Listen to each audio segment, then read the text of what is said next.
नमस्कार मित्रों। आज विशेष दिवस है और उस विशेष दिवस का नाम है अक्षय तृतीया।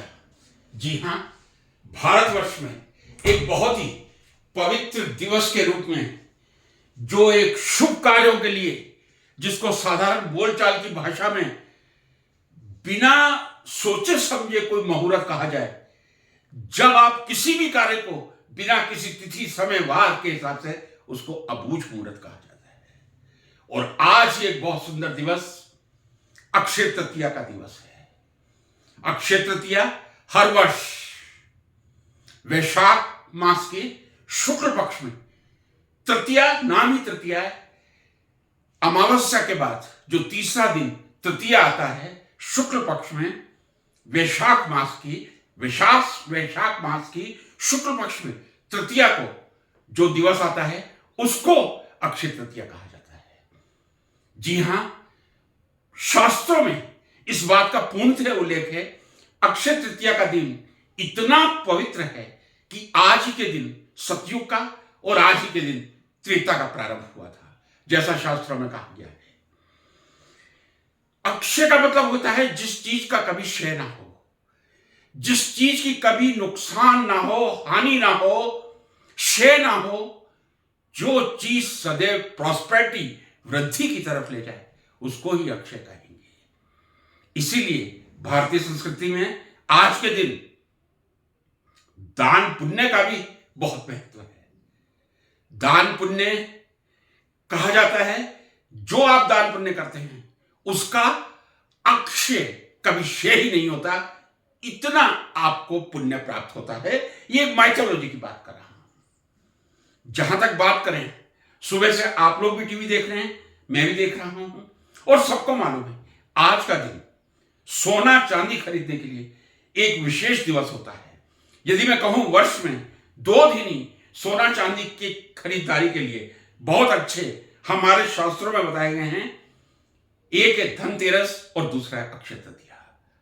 दोनों ही दिन लगभग मैं समझता हूं एक मुकाबला रहता होगा किस दिन सोने की बिक्री ज्यादा हुई। हालांकि सोना जब 72-73 हजार के आसमानी स्तर पर है तब भी खरीदारी चल रही है, चूंकि लोगों की आस्था है आज खरीदेंगे तो मां लक्ष्मी की कृपा होगी, धन दाने की प्राप्ति होगी। आप सबको अक्षय तृतीया पर बहुत बहुत शुभकामनाएं। परमपिता परमात्मा से प्रार्थना है कि आप आजीवन इस अक्षय तृतीया को हर वर्ष पूर्ण स्वस्थ रहकर, पूर्ण आस्था के साथ, पूर्ण संपन्नता के साथ सोना चांदी खरीद कर मनाते रहें। ऐसा ही नहीं, सोना चांदी भी खरीद सकते हैं, वस्त्र भी खरीद सकते हैं।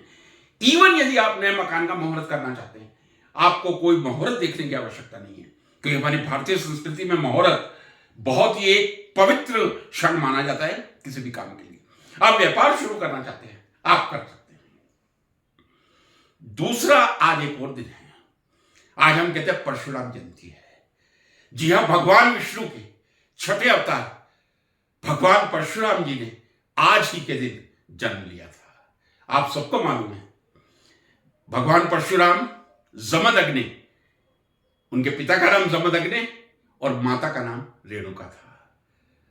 जमदग्नि जी ब्राह्मण परिवार से थे, लेकिन रेणुका जी दक्षिण भारत के क्षत्रिय परिवार से थी। माता रेणुका, पिता जमदग्नि, दोनों ने जिस 5वीं संतान को जन्म दिया था उनका नाम परशुराम था। और परशुराम इतने बहादुर, इतने वीर थे कि शायद भगवान राम के अलावा किसी ने उनको परास्त नहीं किया था। आज जीवन वो सबको परास्त करते रहे थे, लेकिन भगवान राम के अलावा, जहां तक मैंने पढ़ा है शास्त्र में, पुराणों में कहा गया है, और किसी की हिम्मत नहीं थी जो परशुराम जी को हरा दी। परशुराम जी के पिता, जैसा मैंने कहा, जमदग्नि ब्राह्मण परिवार से थे, माता रेणुका जी क्षत्रिय परिवार से थी। कहा जाता है ब्राह्मण बहुत ही ज्ञानवान होता है, और जो ज्ञानवान होता है उसी को ब्राह्मण कहा जाता है, और जो राज करता है, पुराने जमाने में यह कहा जाता था, वो क्षत्रिय होता है।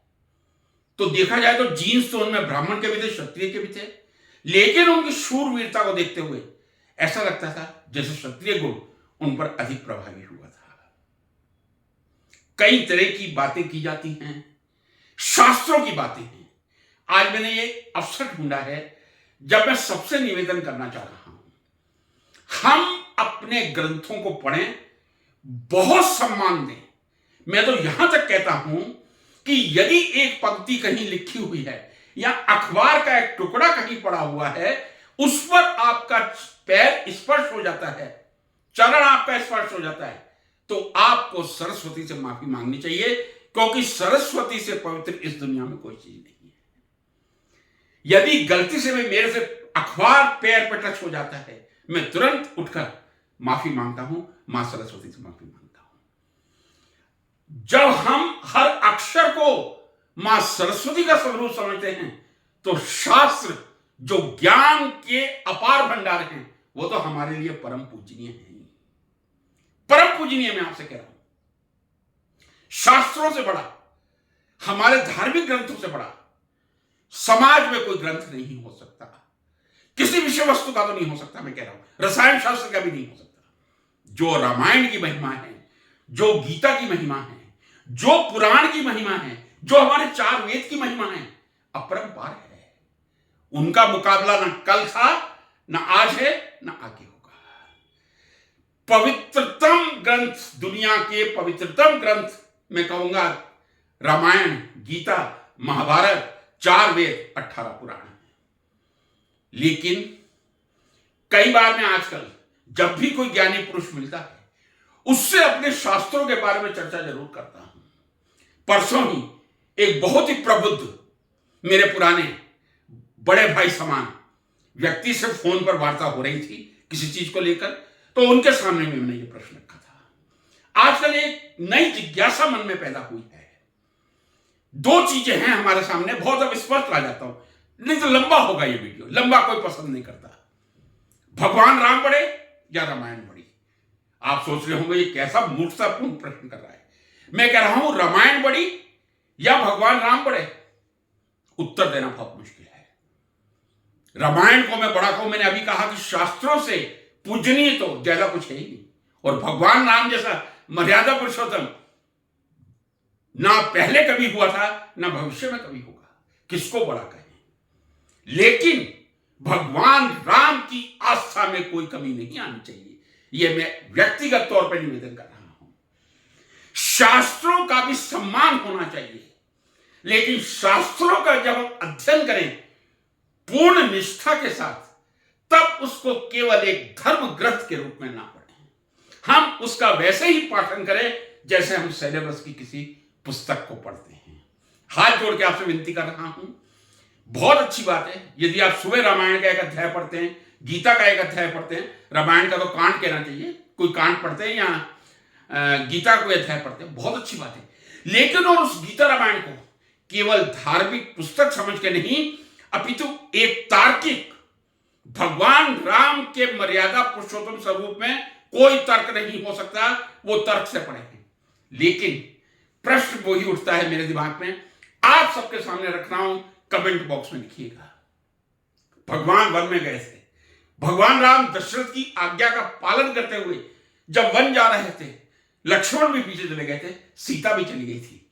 मिथिला की राजकुमारी जिसने कभी धूल के कण पर पैर नहीं रखा था, भगवान राम के पीछे 14 वर्षों के लिए वनवास चली गई थी। ऐसी मर्यादा पुरुषोत्तम राम की, ऐसी महान पत्नी सीता, ऐसी कोई स्त्री पूरे विश्व में ना हुई थी, ना होगी। वनवास पूरा हुआ, भगवान श्री राम वापिस आ गए, सीता भी वापिस आई, लक्ष्मण, सबको मालूम है।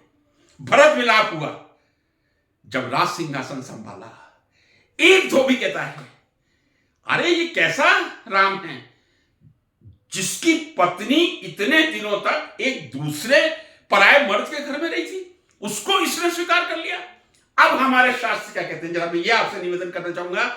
हमारी रामायण रामचरितमानस में कहते हैं भगवान राम ने उनको घर से निकाल दिया था, वो वाल्मीकि के आश्रम में चली गई थी। आजकल मेरा एक ही प्रश्न सबसे है, क्या आपको आशा है कि भगवान मर्यादा पुरुषोत्तम राम अपनी उस पत्नी को, जिसने 14 वर्ष तक वनवास में उनकी परछाई बनकर उनका साथ दिया था, क्या वो सीता को घर से निकाल देंगे? और यह भी सही है कि रामचरितमानस और रामायण दोनों में ही इसका उल्लेख है कि धोबी के कहने पर सीता को भगवान राम ने घर से निकाला था। मेरे गले नहीं उतरता। मैं फिर कह रहा हूं, मेरे मर्यादा पुरुषोत्तम राम कभी ऐसा सोच भी नहीं सकते कि सीता पत्नी, पवित्रतम स्त्री विश्व की, जिसने उनका पूरा साथ निभाया था, उससे आदर्श शक्ति कोई हो नहीं सकती, उसको वो घर से बाहर कर देंगे। कहीं ना कहीं ये कंट्रोवर्सी हमारे शास्त्रों में है। ये मैं बिंदु आज क्यों लेके आया? अब जो मैं अगला बिंदु अक्षय तृतीया के अवसर पर लेने जा रहा हूं। कहा जाता है परशुराम जी 5 भाई थे, मीन्स जमदग्नि और रेणुका जी की 5 संतानें थी। एक बार रेणुका जी और जमदग्नि जी ने एक हवन करने का सोचा, और जब हवन शुरू हुआ तब जमदग्नि जी ने रेणुका जी को आदेश दिया, आप जाइए और पवित्र सरोवर से पानी भर लाइए। रेणुका जी पानी भरने गई। ये कहा जाता है, शास्त्रों में कहीं पढ़ा है, वहां कोई लीला चल रही थी। चूंकि सांसारिक है, संसार है, शायद उनका ध्यान थोड़ा भटक गया। वो उस चित्र को देखती रही, भटकने का मतलब। तो जिस समय वापिस रेणुका जी को सरोवर का पवित्र जल लेके जाना चाहिए था, वो लेके नहीं पहुंची थी। और मैंने आपसे कहा परशुराम जी तो क्रोधी थे, परशुराम जी के पिता उनसे भी आगे बढ़ के क्रोधी थे। हालांकि वो ब्राह्मण थे, पूरी तरह ब्राह्मण थे। और जबकि मैंने आपसे कहा परशुराम जी ब्राह्मण और क्षत्रिय दोनों का एक अद्भुत संगम थे। जब रेणुका जी को जल लाने में विलंब हुआ, हवन पूरा हो गया, तब जमदग्नि जी का क्रोध पराकाष्ठा पे पहुंच गया। हमारे शास्त्र कहते हैं तब उन्होंने अपने चारों बेटों से कहा, रेणुका का सिर धड़ से अलग कर दो। जी हां, यह शास्त्रों में कहा गया है कि परशुराम जी के चारों भाइयों को उनके पिता जमदग्नि जी ने यह आज्ञा दी कि आप इनका सिर धड़ से अलग कर दीजिए। उन चारों ने नहीं किया। तब उन्होंने परशुराम जी की ऑफिशियल्स यानी आज्ञाकारिता की परीक्षा करने के लिए उनसे कहा कि आप अपनी मां का सिर धड़ से अलग कर दीजिए। कहा यह जाता है शास्त्रों में, उन्होंने सिर धड़ से अलग कर दिया था। जब जमदग्नि जी ने देखा चारों बेटों ने जो काम नहीं किया वो परशुराम ने कर दिया, कितना आज्ञाकारी मेरा बेटा है, प्रसन्नता से प्रफुल्लित हो उठे और उन्होंने परशुराम जी से कहा, बोलो आपको क्या वरदान चाहिए। उन्होंने कहा, पिताश्री मुझे यही वरदान चाहिए, मेरी माता पुनः जीवित हो जाएं और ये जो आज का प्रकरण हुआ है ये हमेशा हमेशा के भुला दिया जाए कि एक बेटे ने अपनी मां का सिर धड़ से अलग किया था पिता के कहने पर। यहां भी मन में कई तरह के प्रश्न उठते हैं। क्या कोई पति कितना भी क्रोधी क्यों ना हो, वो इस पराकाष्ठा पर आ जाता है कि अपने बेटे को अपनी पत्नी यानी परशुराम जी की माता का वध करने के लिए परशुराम जी को कहे? पचाना बहुत मुश्किल होता है, क्योंकि जब शास्त्रों में लिखा जाता है, शास्त्र परम पवित्र होते हैं। जब तर्क काम करता है तब एक द्वंद्व मन में पैदा होता है, एक द्वंद्व मस्तिष्क में पैदा होता है। क्या यह सही था? क्या यह स्वीकार किया जा सकता है? एक बेटा अपनी मां का सिर धड़ से अलग कर देगा। एक पिता कहेगा पुत्र को कि अपनी मां का सिर धड़ से अलग कर दे? लगता नहीं मुझे। दूसरा एक प्रकरण और आता है, इसी प्रकरण में आपको आगे चल के बता दूं, कहीं ये वार्ता रह ना जाए। कहा जाता है सहस्त्रभाव अर्जुन ने कामधेनु गाय के लिए जमदग्नि जी पर आक्रमण किया था। उस समय परशुराम जी वहां नहीं थे और उन्होंने उनको मार दिया था। यानी जमदग्नि जी को किसने मारा था? जमदग्नि जी को कामधेनु गाय की प्राप्ति के लिए सहस्त्रभाव अर्जुन ने मारा था। जब परशुराम वहां पे आते हैं उन्हें क्रोध तो होता है, लेकिन जब सहस्त्रभाव अर्जुन जमदग्नि जी यानी परशुराम जी के पिता का वध करता है तो सहस्त्रभाव अर्जुन उसके बाद रेणुका मां की तरफ बढ़ता है। और जब रेणुका मां की तरफ बढ़ता है तब रेणुका मां एक सरोवर में छलांग लगा लेती है। कहा यह जाता है कि दैव शक्ति से रेणुका मां को बचा लिया गया था। लेकिन आज भी आप रेणुका मां का जो पवित्र मंदिर पाएंगे वो हिमाचल के सिरमौर जिले में ही पाएंगे।